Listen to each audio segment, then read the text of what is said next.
why don't we go ahead and kick off since we get it started here? Like I said, we may have some, but there's Jessica as well. Hi, Jessica. Hey guys, sorry, I just came in on two wheels to the house, but I'm here.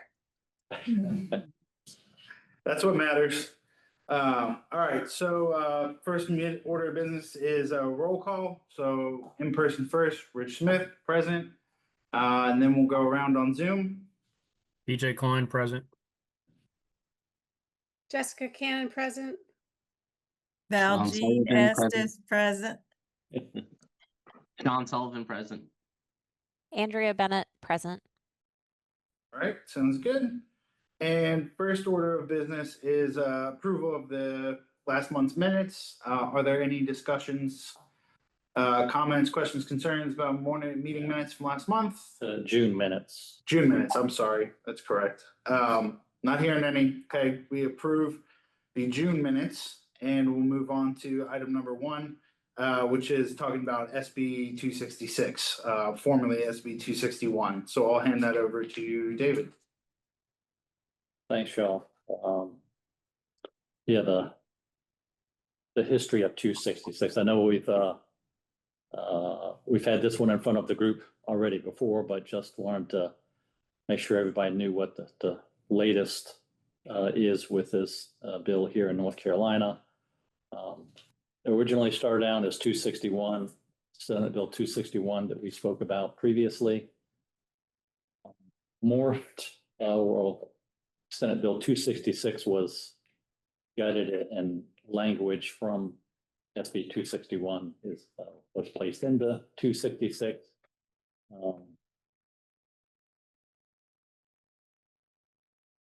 And, was approved by both houses up in Raleigh, which the governor then vetoed. And following that veto, his veto was overruled. So was it now 2 weeks ago, I guess? So 266 became law in North Carolina, which, as you remember, perhaps previously, it's removing the interim carbon reduction target for Duke Energy to hit that 70% reduction in carbon emissions by 2030. So we just wanted to make sure everybody was aware of that veto override, as well as, where does that leave us with our goals for the city? There was interest in this bill from our city council. In fact, Mr. Mays presented, had a presentation at a city council agenda briefing, talking about, this was before the veto override, but just basically briefing city council on what this could potentially mean towards us reaching our 50% greenhouse gas emission reduction by 2035, as well as impacts towards clean energy in general being introduced into the North Carolina electricity grid system. So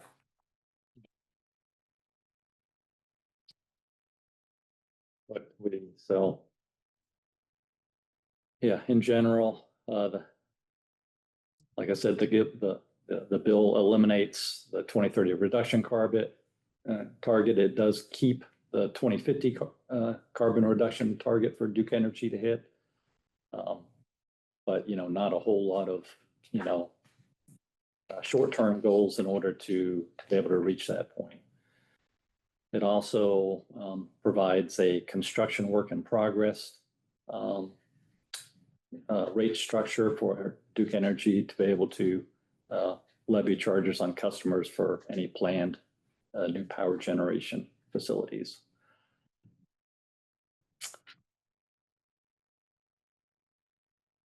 Dave, I don't know if you want to perhaps talk a little bit about the presentation you provided to City Council. at the agenda briefing. I think the only thing I would add is that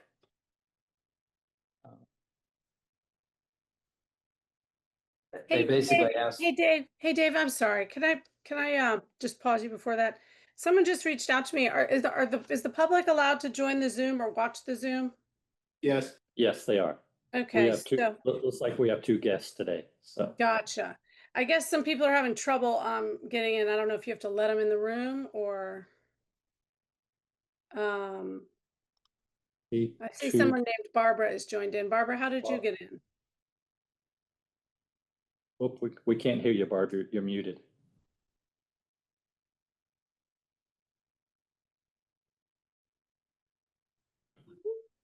Can you There hear you me go. now? Hi, yes, Yeah. I got the link. I'm part of a group that's very interested in being more educated about climate issues here in New Hanover County. That's great. So you got the link just through an email and you were able to click into the Zoom, no problem? Yes, but I had to download Zoom Workplace first, not just the normal Zoom. Okay. All right. Thank you so much. I'll pass that along. Okay. Sorry, Dave. Sorry to interrupt. Okay, the thing that I would add is the question was presented to me about what do we need to do about the fact that now the state has passed this bill. And my answer to them was simply keep an eye on specifically the data that feeds the eGrid and see what changes and see if we need to act to make a recommendation to change our goals. And it wasn't going to happen very quickly, and that we had time to be able to react rather than simply a knee-jerk reaction. Well, Dave, I have a concern, and the concern is since we've started this Clean Energy Task Force or Clean Energy Committee, I guess coming out of the task force, we have elected as a city to not fund at a fast enough rate. If y'all go back to the day we sat in the training center, one of our first meetings, and we said, what were our priorities? And I said, well, energy efficiency. We need to make sure we're funding energy efficient projects, and we can't rely on the utility to do this because it's susceptible to changes made at the legislation, up in Raleigh. So we as a city, we need to start putting money towards doing these energy studies, putting out long-term plans, and going after some of these energy efficient opportunities if we are going to still hold to our existing goals. We have 10 years, less than 10 years, and it shouldn't be very hard for us. We know where all energy is being used to put a plan together, but we've lacked funding from the city to go after these energy efficient opportunities. Well, I know we did a high level study recently, but we need to do more, and we can't rely on the grid to solve our problem. That just solves the energy component. That doesn't solve the fleet goal. But I still believe that's where our opportunity is, and we have not made enough progress. Fair enough. Yeah, I was thinking about it on the way over here, and I don't really have much to add. I just echo kind of exactly what PJ just what he just said. To PJ's previous point, and to like the current example as evidence, is like if you want to just rely on the eGrid number, we're going to be beholden to the political climate of the state at the time. And so if the city's serious about achieving this goal one way or another, then they need to start putting resources and dedicating, allocating funds to be able to actually achieve that. I have some ideas we can discuss as far as, I have an idea of, ways that we can start working towards trying to recommend how to do that. But yeah, I think I think really that's the feedback to city council that I would put forth, is just that this kind of highlights the fact that you can't just get there by not investing anything into it, or not allocating anything to it. So yeah, just basically backing up what PJ's saying, agreeing with him. Yeah, and I think, so we missed budget for 2025, 26 already, right? Yeah. So we need to, in 26, 27, get some funding, or after the budget was already set, get some allocation to get an engineering study done that can help us put together a 5 to 10 year plan, because our goal is not changing 2035 unless the city council decides that they no longer want to satisfy that goal. I think our charter as a clean energy committee is to continue to go after those two objectives. Energy, greenhouse gas, or the carbon emissions on the utility side, from usage, as well as our fleet.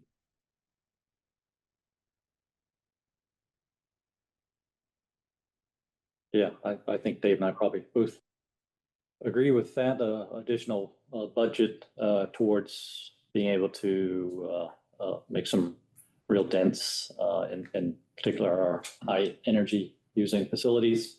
I think we've discussed, which of those are at the top of our list. In the past, we've certainly pursued any grant opportunities to help support energy efficiency, whether that's from state level grants that were available, and or federal grants towards energy efficiency. Some of those sources are probably facing some headwinds right now, but we're certainly staying abreast of any of those opportunities that may come up to supplement the amount of budget that we have towards energy efficiency right now, and other projects. So I'll chime in one more time, which is the 2050 goal that's still being held by law. 2050 is 25 years from now. And so, is that susceptible to change in the next 25 years? Of course it is. Do we have any inside information that says it will change? No. So even though we're talking about a 5 and 10 year plan to get us to 2035, after that period of time, we will still have to continue working towards a complete carbon neutral plan. Again, the transportation part is regardless of the utility, but we are at the back end of Duke Energy to maintain that carbon neutral goal. So the ball's in our court to do something. So we need feedback from the city council on if they're going to change the goals so we can plan accordingly, or we need to get in gear and start going after some of these energy efficient opportunities. I'd like to just echo PJ and Rich. I'd love for you, Dave, can you just give us a very thumbnail sketch? Remind me exactly where we are with our fleet study and our EV projects, just quickly. And then I wonder if this is a good time for us, we've talked about this before, to sort of put together a moonshot program. Like if money were no object in the next 5 to 10 years, this is what we'd be doing to get us to 2050, or to get us to 2035 and then 2050. But I wonder if we need a menu in front of us, and to be able to triage and prioritize which things we're going to ask either for money from council. We need to do that now if we want to be ready for the next budget cycle, in my humble opinion. It takes a whole year to kind of, but since we only meet once a month, I think we should start now with sort of a moonshot approach, understanding that city council may not fund the things that we think should be prioritized. But I also would love to make sure we're pulling down all the low-hanging fruit that's easy, that doesn't require money, even things like encouraging a hybrid schedule for workers. So, parts of the building, I know we have this huge building now, but all the different menu of options that we should be considering now that we're not going to be able to, count on the grid to take us such a percentage of the way. The other thing that kind of marries with that, Jessica, is I'm putting it up for discussion. I want to get the committee's opinion on getting more aggressive with the frequency of our recommendations. In my mind, now that we are not going to be now that Duke is not doing it for us, I'm curious if the committee thinks that we should be recommending, whether it's energy efficiency or capital projects or X, Y, and Z, if we should be making those recommendations kind of more frequently, more freely, and kind of irregardless if city council takes us up on them or not, or so actively solicits them, at least that way we're making those recommendations out there. And that way when we, cause I've been, the last month or two, I've kind of been trying to think about this from when I give the end of the year presentation to city council, like what do I say that we've done? And I'd like to be able to say, hey, we made X many recommendations. And whether or not we say we made 10 recommendations, 3 of those were taken up by city council, 7 of them weren't, or we don't say that kind of thing. But either way, I'm just curious what the committee's opinion is about us being a little bit more vocal about what our recommendations are, to get us closer to this number, given that now we can't necessarily sit back and count on Duke to get us there by ourselves. What I think we need to do is we need to, as a council, agree that we need an engineering study that's going to give us a 5-year and 10-year roadmap to get us there of what we have to go after. And I know we're outside of the budget process, but we need to bring that to city council and say, in light of Senate Bill 266, this is what it's going to take for us to design a roadmap. And we're going to need to spend some sort of money. This is what the study will tell us on a year-over-year basis in order to hit these goals that are required by city council. If the desire of city council is not to satisfy these goals, we need to know what that new goal looks like, or any goal, so that we can pivot. Now that's only talking about the carbon reduction piece. That's Jessica was asking about the fleet study. That's a whole nother can of worms that we'll have to have 2 separate asks. I think we've made good progress on the EV part, because the ball was in our court. Now this situation, the ball's back in our court because the utility is no longer leading for us. So you got to take everything that's going to go on in the carbon plan, the carbon hearing, when they file here shortly. And you're going to need to model that and say, okay, where is Duke going to actually get us after they become, a merged utility and their whole IRP, integrated resource plan. And then what do we have to do to offset what they are not going to do from an emissions perspective? Their baseline's a little different than ours too. I believe theirs is 2005. Yeah, theirs is earlier than ours, is from what I recall as well. Yes, so that may make us change what our baseline is. But either way, we need to be outside of the budget season going ask for money to do an engineering study. And Yeah, have them tell us no. Have them tell us yes or no, right? And that'll at least give us some guidance, what we need to be doing as a committee. Yeah, just as a reminder, and I think in the packet of stuff I sent along, we're currently, a little over 48% clean energy. Most coming from the grid. We're contributing a small amount towards that, but in the presentation portion of the documents I sent, there's a page showing kind of where are we now.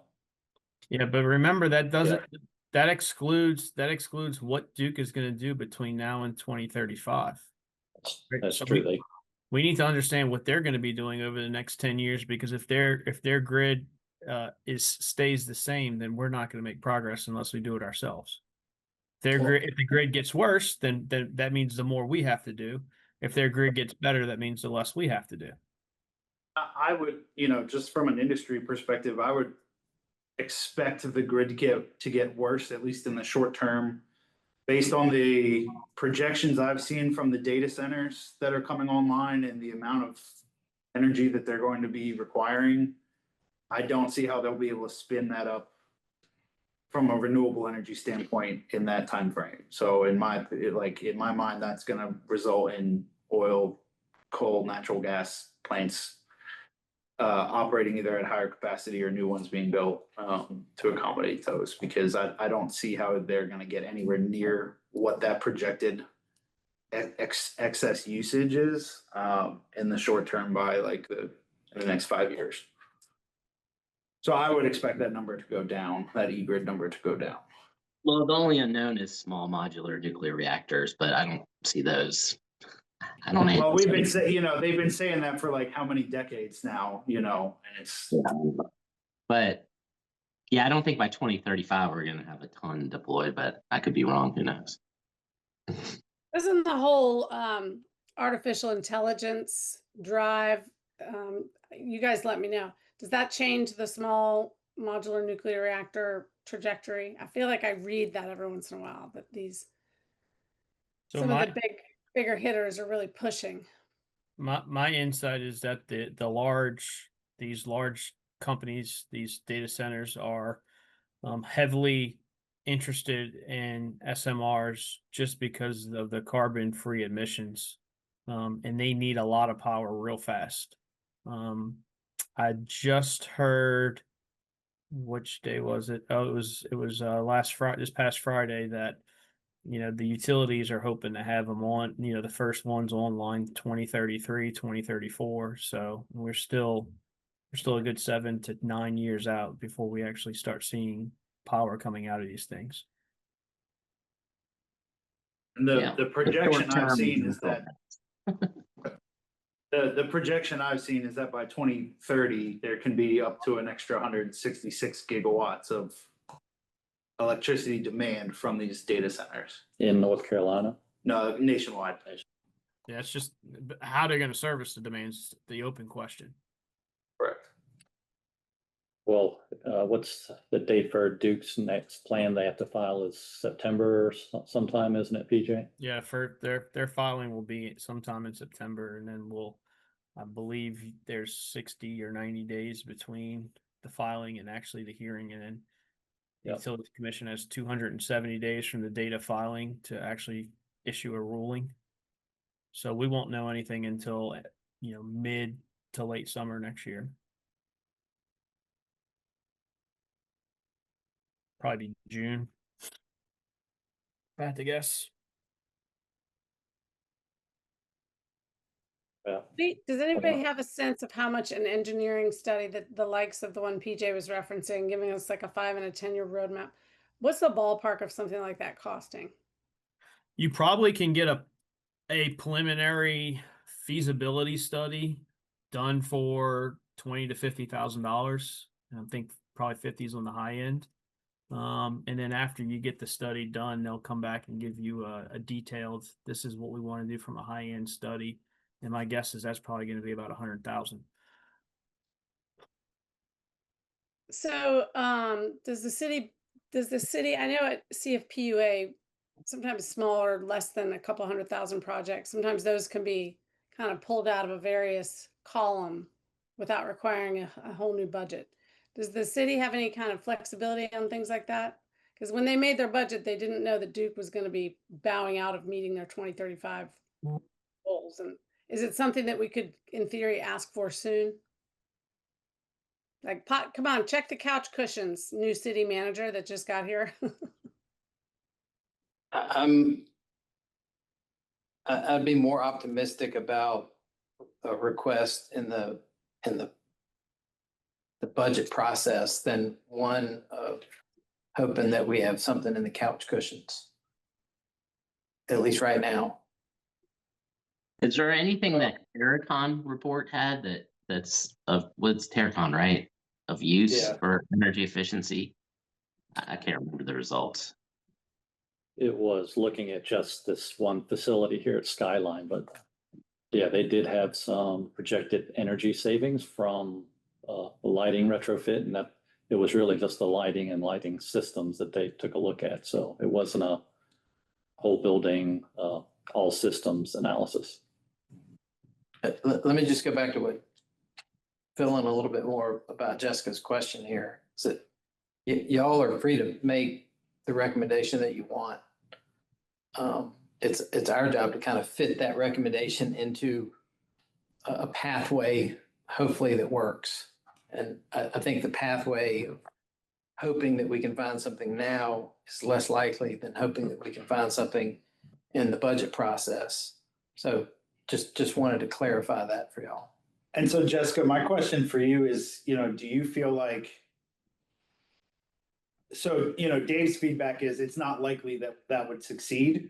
But my question is just, even though we know it may not succeed, should we still make the recommendation anyway?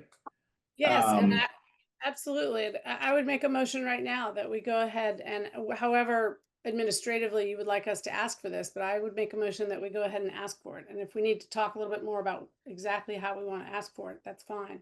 But I think we should go for it. I mean, think this new law it has teeth. It's going to affect things. So we need to be nimble and respond to it. And if the city council doesn't have the will, that's fine. But my sense is that at least Celeste Andrews and David Joyner are both really wanting to be a little bit more muscular in our approach to these things. So PJ, do you want to discuss verbiage at all? Yeah, I mean, do we have somebody in-house that could help us write a scope of work? Or do we need to do this over email to draft it? I mean, we can do it as a committee. I'm sure we can, but I'm wondering if that's something that should be handled at the city level. Yeah, PJ, I think you're right. It's something that the details of a scope of work would be something that would be our responsibility. The broader context of, a 5 and a 10-year plan approach. I mean, I think you could cover that in what your recommendation is. So we could, well, go ahead, PJ, sorry. I wasn't going to say anything.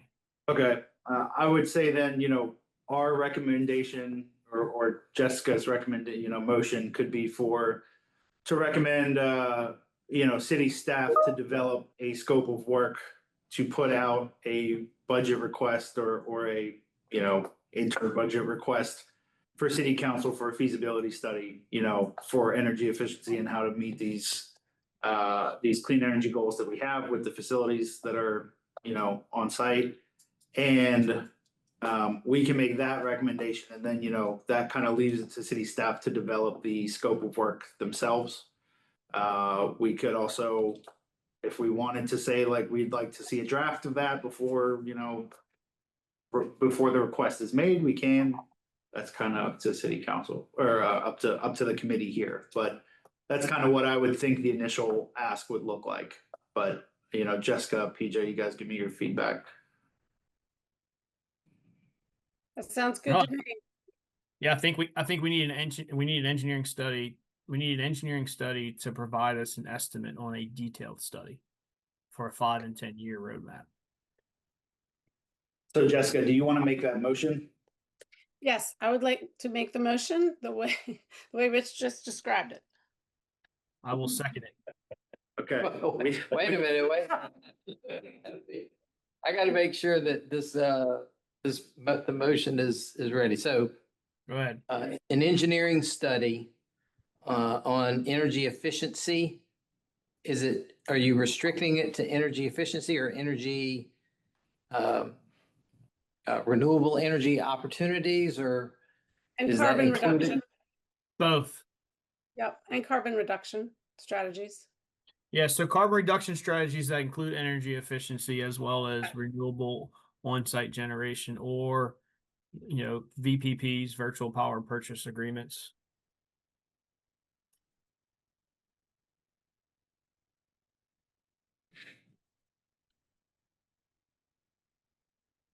And I think I would be clear in stating that we want an engineering study to continue to strive to achieve the goals as set forth by the city council. Yeah. That way, when we present it to city council, if we need this kind of money, that they have the opportunity, if they would choose to modify, change, enforce, encourage the goals. All right, thank you. I got it. We have a motion and a second, so we have to do a. You want to read it back to us? Not really.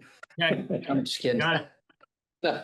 I'm just, the motion is to request an engineering study on on energy efficiency and renewable energy opportunities within a 5 and a 10-year timeframe to achieve our current goals. That's correct. Correct. We have a motion and a second. We have to do a roll call vote. We do in person first. Rich Smith, aye. Then we'll go around on Zoom. PJ Klein, aye. Jessica Cannon, I. Val Jean Estes, aye. John Sullivan, aye. Andrea Bennett, I. Motion passes unanimously. Okay, this seems like a good pausing point. We did have Cara Spencer join us. I don't know if you have anything in particular Cara. that you have. Hello. Hi there. Kara.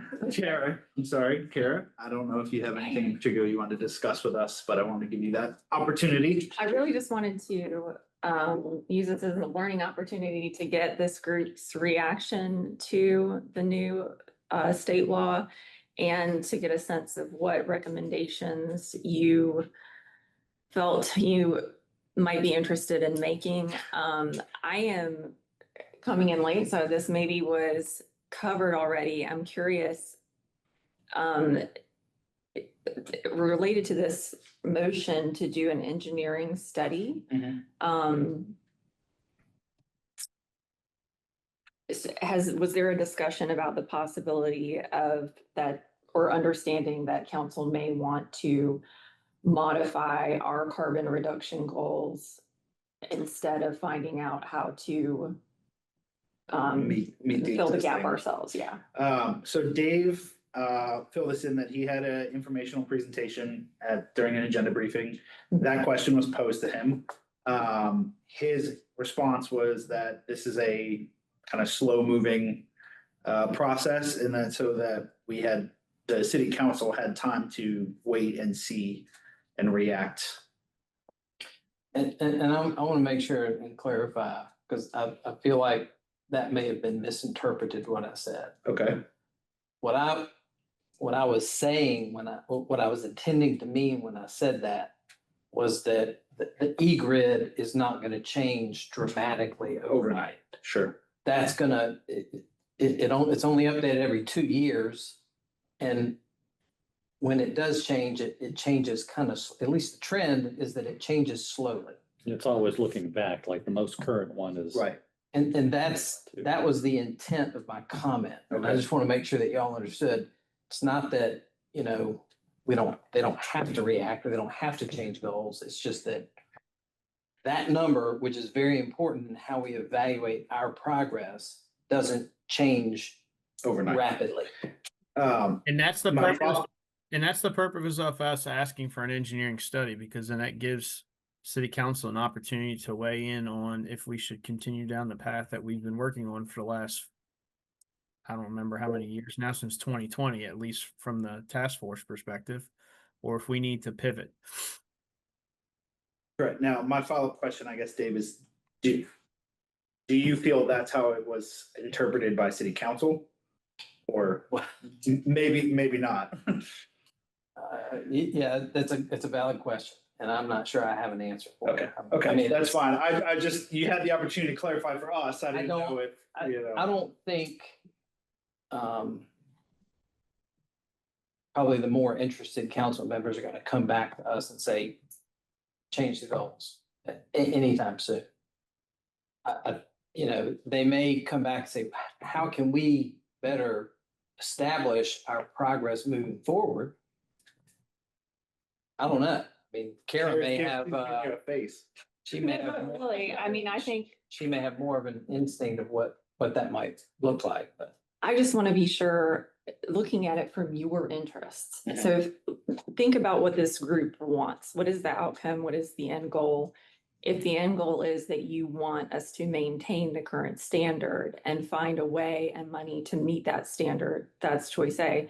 If you're willing to negotiate on the standard, that's another thing. But I just don't want anybody to make the mistake of going to council and saying, you can either change your goal or spend $100,000, because guess what? That ain't gonna They happen. just had to, we don't want to lose jobs. We're trying to maintain, our coffers. So I just don't want them to feel like if somebody asks me for $100,000 or just let's vote real quick to diminish our goals a little bit, it's going to be a lot easier to just diminish the goals a little bit. So I think the best way to respond to that is just to let our committee members one by one kind of give their opinions, because we have not discussed this. I think in a core, we haven't had any kind of general discussion about that. So we can each kind of give our feedback, and then we can have some further discussion as like a committee, what we feel. I can tell you my personal opinion is that in my view, the state legislature has done something that in my opinion is wrong, is not in the best interest of the state. And I don't believe that just because the state has made that choice and adjusting our goal would be the easier thing to do, that we should adjust our goal as well. I feel that we set a goal, and I don't really see the point of a goal if we're just going to modify it as soon as it becomes harder to meet. Things have now been put more onto the city of Wilmington's plate. That is a choice that the voters have made to empower the legislature to make this decision, to put this off onto the city and the individual municipalities. That's unfortunate, but just because that's happened, I don't think that the city's goal should change. Just because something gets harder doesn't mean that we should give up on it, is my opinion. I would echo everything Rich just said. And, you know, the 2035 goals are aspirational. It's not a law. No one's going to jail if we don't meet them. I think we should absolutely operate on the expectation that we still want to meet those goals, and that the legislatures come and legislatures go. But I think it's the right thing to do for our community to try to meet those goals. So I wouldn't suggest, I think it's a false argument that they have to choose one or the other. And I think until you ask for things, you don't know if the answer is going to be yes or no. We need to ask, I think, for this engineering study, and we need to start having a menu of options in front of us that we should be swinging for. And maybe we come up short, but at least we try. That's my general approach to clean energy and environmental initiatives in general. So I'm going to peel the onion a different way. Same result, but different reasoning. The reason for the study is that we were highly dependent on law, House Bill 951, to get us to our goal. And now that has changed. I'm not saying right or wrong, I'm just saying it's changed. And the question that we have is, do we need to continue down this path as a city to hit this goal? An engineering study of $20,000 to do a preliminary study, and then $100,000 a supplemental year after to give us more detail, is not really to say you have to do this study or we're not going to hit the goal. It's that in order for us to even go down this path towards this goal, we need to put some engineering resources in front of us to help us, right? We're a committee. We're not a working committee that's going to go do the study ourselves. And so I think it's very important that the city has an opportunity to say, hey, we have a study we need to do for these goals. Either we need to spend the money on this goal this year or next year or 3 years from now or 5 years from now. We won't be able to do it without some kind of action by the city council. That action could be modifying the goals. It could be stripping the goals. It could be continuing the goals, making them more stringent. I mean, the city council can come to us and say, we want you to meet this goal by 2030. Or they can say, we want you to meet it by 2040. I think it's up to their interpretation or direction of what they want our council to be going after, or our committee, I shall say. I just want to throw out one other consideration on timing. Looking at the timing of when you ask for what, I think that right now, looking at the bigger picture of municipalities across our state, remember, we're not alone here in Wilmington. There are a lot of other places right now, Durham, Huntersville, Cary. Just off the top of my head, people I've had conversations with who are also having similar discussions that have set internal goals that are now being disrupted by this new law. And so they all are going to be dealing with this in their own ways. And while we're all figuring out what that means, the North Carolina League of Municipalities has been pretty helpful in terms of getting the conversation going amongst people who are having this conversation. So I think doing anything really soon, like really soon, I'm not saying like, let's wait forever, but I think it could be a bad thing not to wait to see how others are planning to cope. Yeah, some of those cities have more aggressive goals than we did as well. So, defining their goals is looking at, 100% renewable energy, not just clean energy, but completely renewable. So it will be very interesting to see how they adjust to this. And we just said we wanted an engineering study, right? We didn't say it had to be at the next city council meeting. We didn't say we needed the answer tomorrow. We're just making a motion that needs to be brought forth at some point.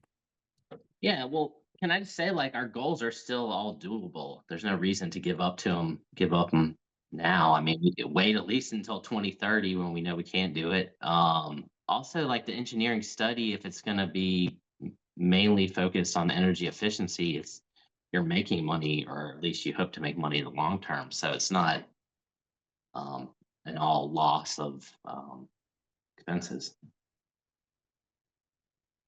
Yeah, I mean, I think that's a good point, Sean, is that the idea of like the energy efficiency is like it ends up putting money back in your pocket, right? And so you frame that more as this is going to come back to us, hopefully over the short term, if they can identify what they should be identifying.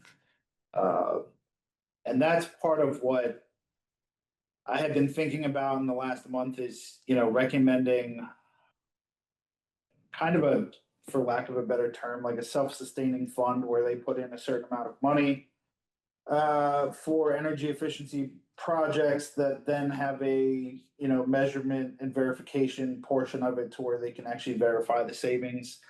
And then that money would go, the additional money that's being saved would go back into the fund to fund other projects. And in that way, since it's not so much of David asking city council for more piles of money every year. And this fund can, help pay for some of these projects that kind of by themselves, that will pay for themselves. That can be a topic for a different day, but it's just kind of ties in with that thought. And I do give some consideration to Kara's point that, and I'm wondering if maybe there's some kind of way for us to separate this recommendation that we're making now from the fact that the law has changed. It's kind of like a impetus, but not a specific reaction, in my mind. This is something that needed to be done. We should have made this recommendation 3 or 4 years ago, in my opinion, and we haven't. This is more now the kick in the pants to say that we have to, given that Duke is going to shift their policy. So I don't know if there's a way that we can kind of spin that or reframe that to where we make it clear that the two are not necessarily dependent. This is not a requirement and an ultimatum from this law coming to pass.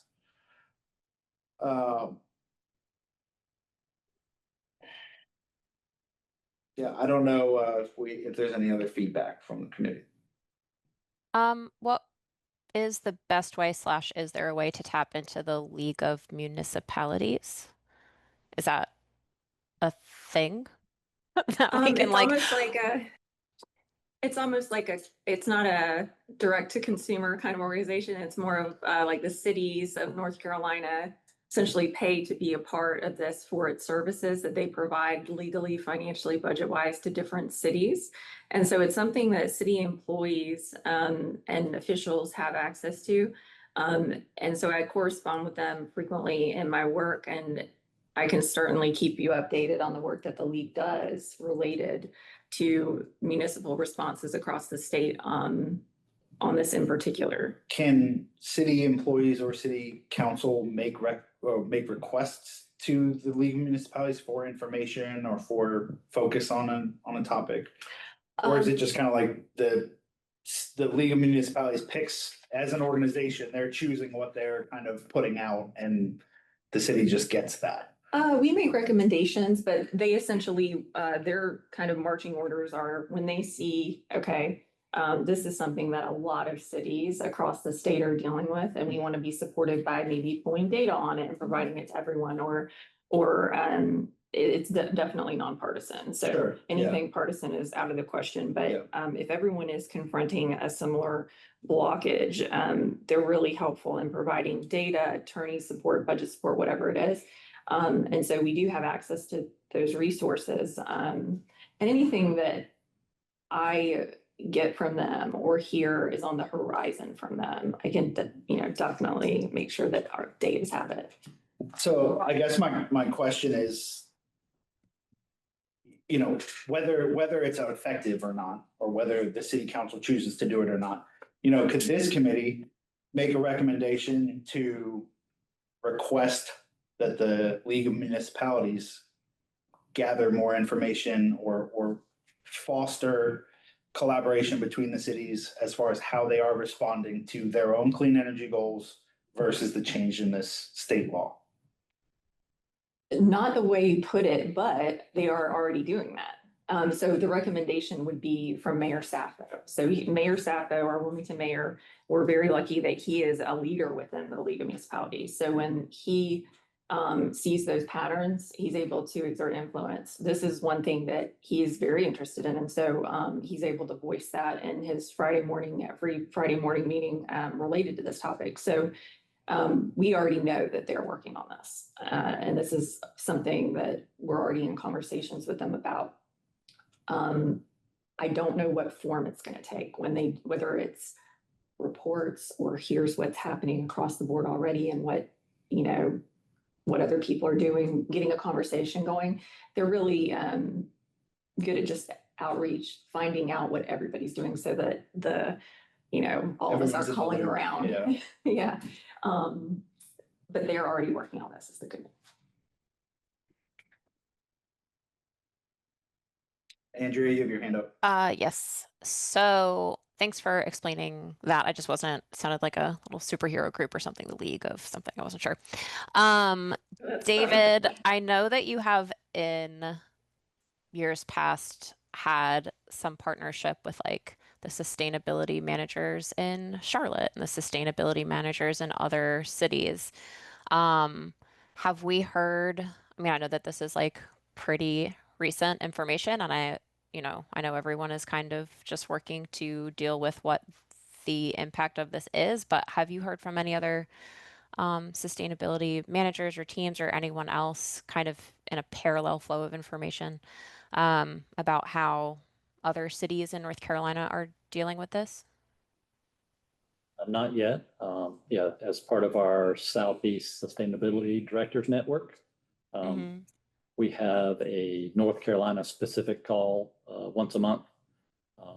Since this ruling just came down, we haven't had our monthly meeting yet. It's coming up, I believe, next week. So I'm sure this will be a big topic of conversation, as well as we're also able to join in on the North Carolina Sustainable Energy Association. They host a Friday call every week.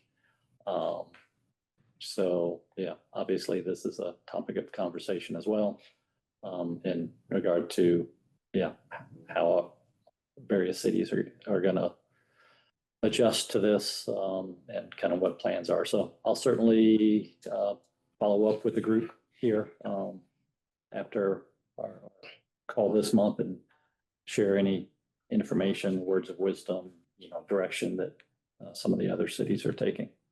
Yeah, I just think especially I looked at Asheville. I mean, they were 70% by 2030. So we got 5 extra years, plus we're aiming at 50% and we're at 48.5 or whatever. We're in such better, even if other cities start to fold, I don't think we need to. I mean, we're not that far off.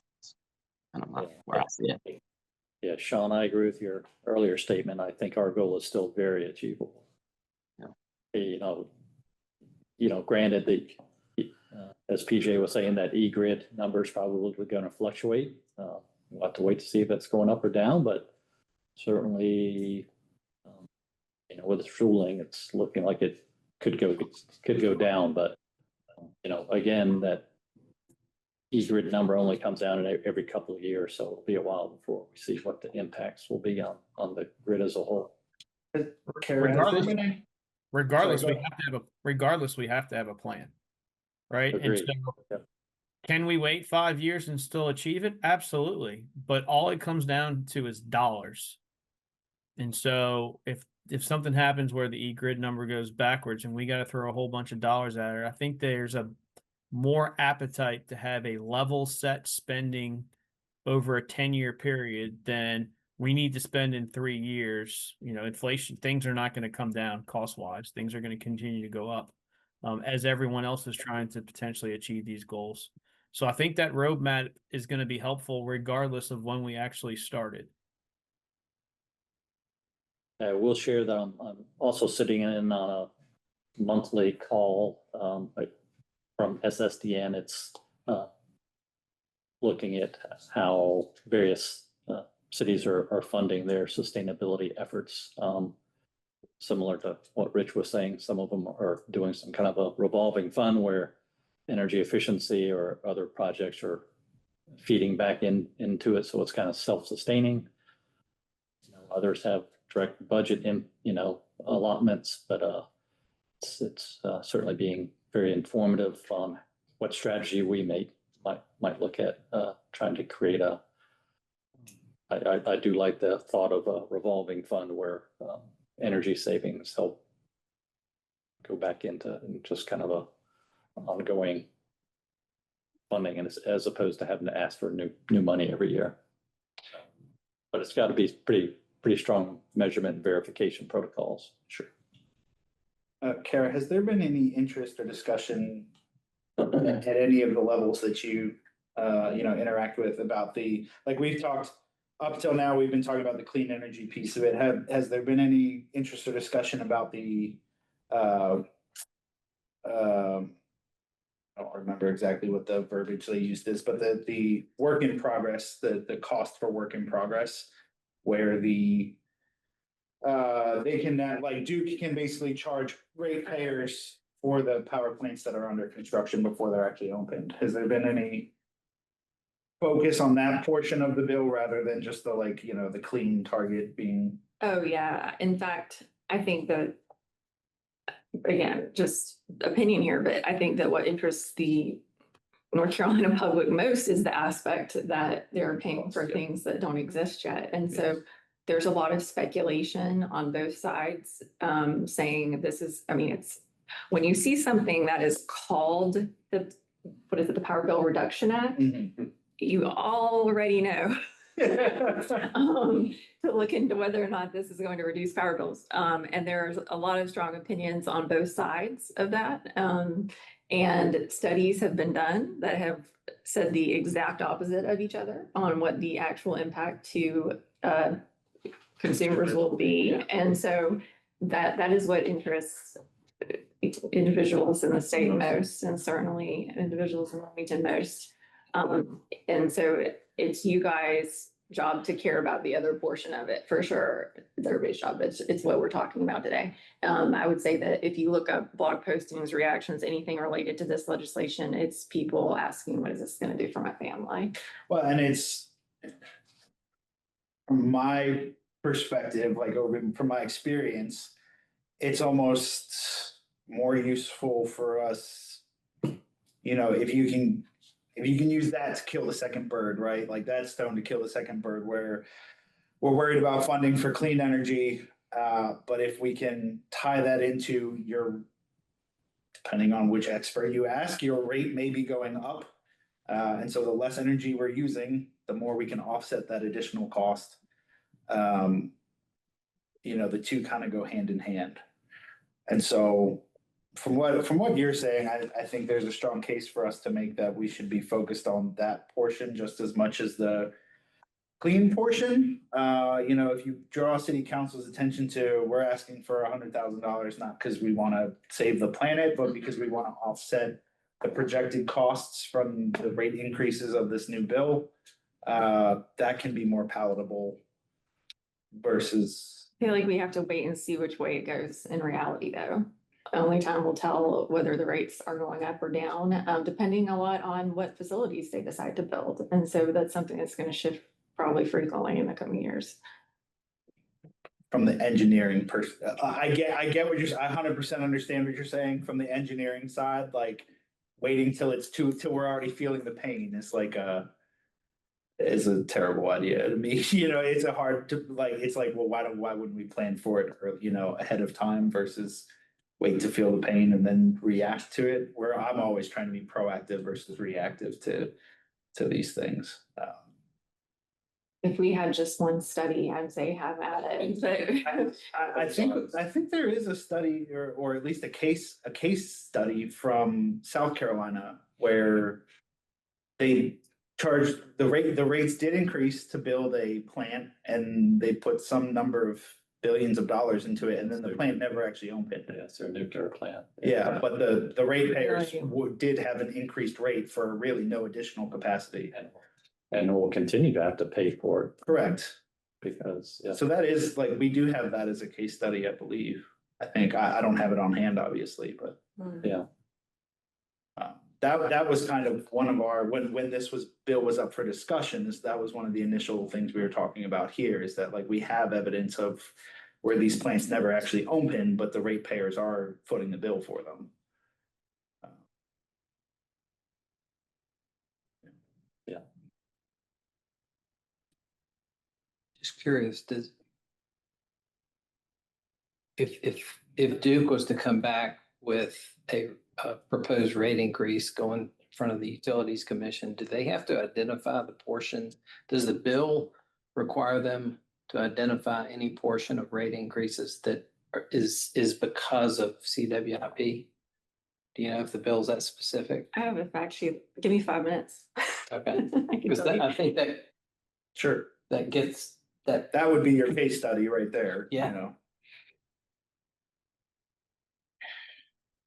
Talk amongst yourselves. yeah, no worries. Do we have any other discussion around this, before we move on to the next item on the agenda? Did we decide on timing? When our ask of initial study should be? We did not, we can. Should we defer? Yeah, So we defer to the next meeting that we've already made the motion. It's something we want to ask for, but in the interest of time, we're going to table it for old business to the next meeting. I don't think so, because the way that we put the motion together is that we're recommending that city staff do this. I think at the very least, we could have them put together a scope of work. It's fair. And then that, you know, they can hold that scope of work as long as they want, but then at least they have it ready to go. In terms of the fact that you've made a motion, we're gonna act on that. And there will need to be discussions, as I said, you know, finding the best pathway to move forward. And we will definitely keep y'all informed on what those discussions are, and progress on the scope of work as well. Okay. Anyone else? I just wanted to add to my line of questioning earlier about sustainability managers and the League of Municipalities to say that whatever, I'm trying to think of how to word this. Sorry, it's kind of soup in my head.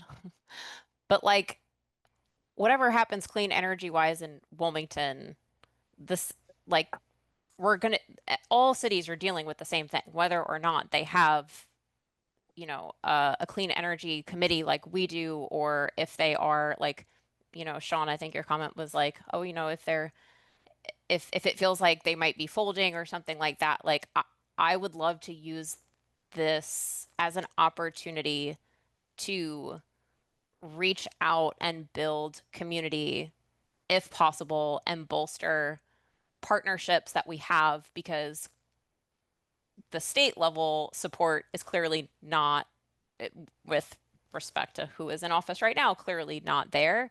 And so I think that just building the relationship stronger where we know that we have that, and if there's precedent, that could help with how we package something to our city council. If a plan had been presented previously to Asheville and they had a way that was like super amenable for how the funding worked, if there's something that has already been done and we can build on it or share ideas, if people are feeling kind of frozen with this, and it's like, well, Wilmington is going to go ahead and request an energy survey, or, like maybe that helps someone else with what their next steps are. So I think that now is the best time to be reaching out and finding our, these collaborative partnerships wherever we can, and really leveraging those to the best of our ability. Just wanted to have that on the minutes. Thank you. Thank you. All right, I think we move on to the next action item. City of Wilmington resolution for fossil fuel free investment strategies. So this is something, David, go ahead. Yeah, this is really just FYI, and while it doesn't directly impact our goals and areas we're working on, I think it very much, does align with the work that we're doing. And I really just wanted to, in case all of you didn't see it at the July 15th meeting, this was a resolution that was brought up by Councilman Joyner and was put up for vote, which ended up passing. So it was really just looking at opportunities where the city can invest a portion of its portfolio in fossil fuel-free strategies and technologies. So, while we don't have, or the investing team doesn't have direct control over all of it, because some of it's like, with the state funding, retirement system and all of that.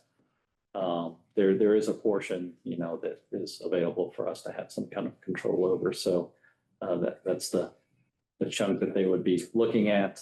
But yeah, it really was just, I thought, a interesting resolution that came forward, and just wanted to make everybody aware of it. So I believe I included the resolution language there in the packet for everyone to have a look over.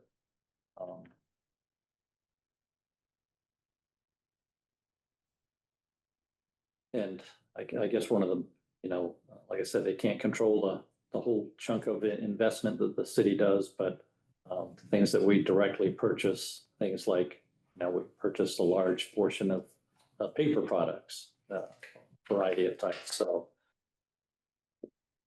where can we make investments in that area that's going to support fossil fuel technologies?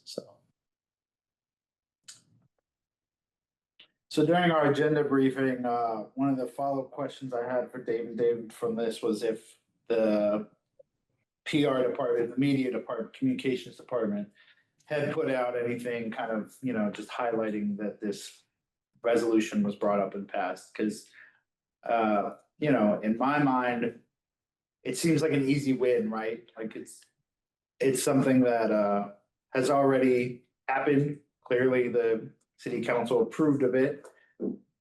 There probably aren't going to be many people in the public who are like, no, we hate this idea of like investing in non-dirty coal. So I just wanted to get feedback from Dave and David if they had heard anything from communications. He left. Yeah, okay, I guess not. He'll be back. There was local news stories about it. Okay. It was pushed out through that venue. And, you know, our communications team always does I know via recap Facebook, they do like the recap session, which this was on there as well. Yeah, I'm not sure if there's going to be any ongoing communication about it, but there was, it certainly garnered some good discussion amongst council members, which, yeah, and, you know, if all of you are probably aware, you can always go back and look at any city council meeting and pull up any particular part of the meeting that you're interested in listening to, but Sure. Any other comments, thoughts about this agenda item? Not hearing any. Okay. Move on to item number 3, which is yeah, sorry, I label it as item 1, but Yeah, actually, just actually number 3. updates. Yeah, so the fleet EV transition study continues to roll along, kind of progressing. We have I believe another touch base meeting this week. We have provided them a map of proposed future charging infrastructure locations. Our fleet managers provided some initial fleet details in regard to each vehicle on the fleet. They're going to be, they've got a whole spreadsheet that they convert our data into the information that they're looking for. You know, they've given us a timeline for completing the study, which is still in that, I would say, 8 to 10 month range. So we're looking at, you know, next spring or so before the study is completed. Are most of these areas, I'm looking at it on internet. Oh, yeah, computer. yeah, the GIS Are they all, map. are they all parks basically? Can you guys No. drop a link this isn't in our packet, right? Can someone drop a link in the You chat? can click on the link in the On the agenda. Oh, on agenda. the agenda. Okay, got it. Keep going, sorry. No, it's all of our fire stations, our police headquarters. It's, you know, this facility here, down at the operations center. Okay, I was just curious. I'm not familiar with everything in Wilmington, Yeah. but I just If saw all you, these. I think if you click on the little flag on each spot, Okay. it kind of, I think it tells you what it is. All right, yeah, I saw the one on Pine Grove, and that's what I was asking. And if you'll recall from our July meeting when we had the guest from Duke Energy here. June, excuse me, June. I'm Tom Del Vicio. I've also provided that map to him. You know, they'll take a preliminary look at it and look at the grid infrastructure in each of those areas and be able to provide some feedback to us and to ICF in regard to, hey, if you're, here's, they'll probably need some additional information into what type of vehicles we're trying to park at each location, but they'll be able to give us some insight into any electricity grid upgrades that may need to be done in those areas. So working both with ICF and leaning on that partnership that Duke Energy offered as well. So. Yeah, maybe this was obvious to you guys beforehand, but it's nice to see they're all at where you'd want them to be.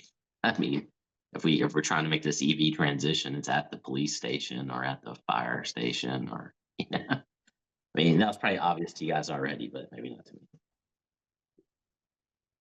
Yeah, we know we're going to need infrastructure. It's kind of always like with the chicken and the egg kind of thing. What do you get rolling first? Getting all the infrastructure installed or vehicles? We learned at the Op Center we had the vehicles first, and they sat in the parking lot for several months before we were able to get the one level 2 charger installed. So some lessons learned there, that for sure.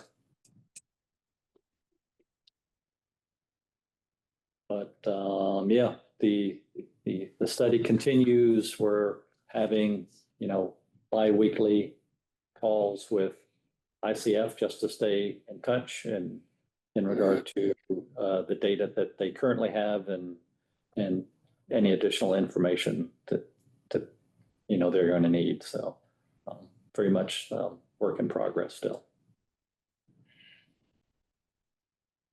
Jessica, I know you had some initial questions around where were we with the study, and were there anything specific we can answer for you? No, I was just trying to remember the timeline and the basics. All right, any other comments, questions, concerns, discussion around that agenda item or any of the other end agenda items or anything you'd like to see next month? Not hearing any. Everyone gets 18 minutes of their lives back. Thanks, everybody. We will see you next month. Thanks. Thank you. Thanks, Joe. Thank y'all. Take care.